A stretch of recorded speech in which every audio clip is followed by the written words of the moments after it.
کہانیاں صرف وقت گزرنے کے لیے نہیں ہوتی، کچھ کہانیاں دل کو جھنجھوڑ دیتی ہیں اور کچھ انسان کے ایمان کو جگا دیتی ہیں۔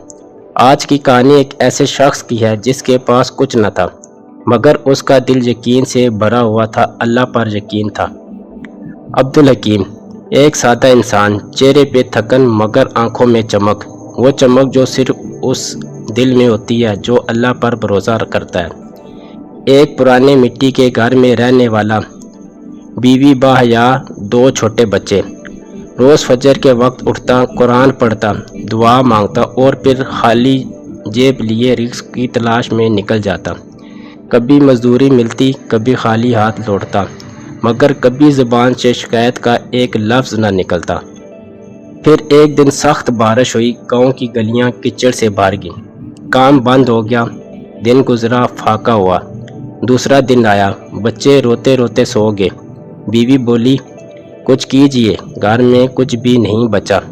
عبدالحکیم نے فقط اتنا کہا، رزق میرے ہاتھ میں نہیں، مگر اس کے در پر جانا میرا فرض ہے جو سب کے در کھولتا ہے۔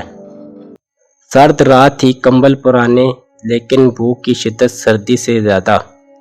بچے ماں سے لپٹے رو رہے تھے، ماں کی آنکھیں نم تھیں۔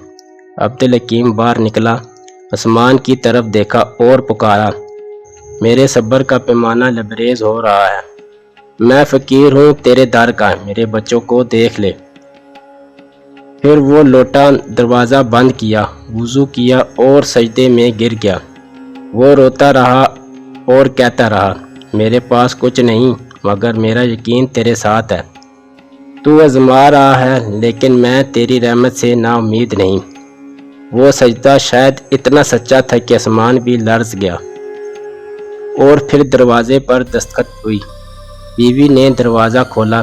ایک اجنبی کھڑا تھا، ہاتھ میں تھیلا، آٹا، چینی، دال اور کچھ گرم کپڑے۔ بس اتنا بولا، کسی نے آپ کے لیے بھیجا ہے، وہ جانتا ہے کہ آپ کو ضرورت ہے۔ عبدالحکیم دوڑا باہر، مگر وہ شخص جا چکا تھا۔ اس نے آسمان کی طرف دیکھا اور کہا، اے اللہ، تیرا شکر ہے، تو نے میرے سجدے کو خالی نہیں لٹایا۔ اس دن کے بعد سب کچھ بدلنے لگا، کام ملا، رزق آنے لگا، بچے خوش رہنے لگے، بیوی قرآن پڑھنے لگی، اور وہی گھر جہاں پہلے فاقے ہوتے تھے، اب وہاں اللہ کا شکر ادا ہوتا ہے۔ یاد رکھو، اللہ صبر کرنے والوں کو کبھی خالی ہاتھ نہیں لٹاتا۔ بس یقین، صبر اور سجدہ، یہی تین چیزیں سب کچھ بدل دیتی ہیں۔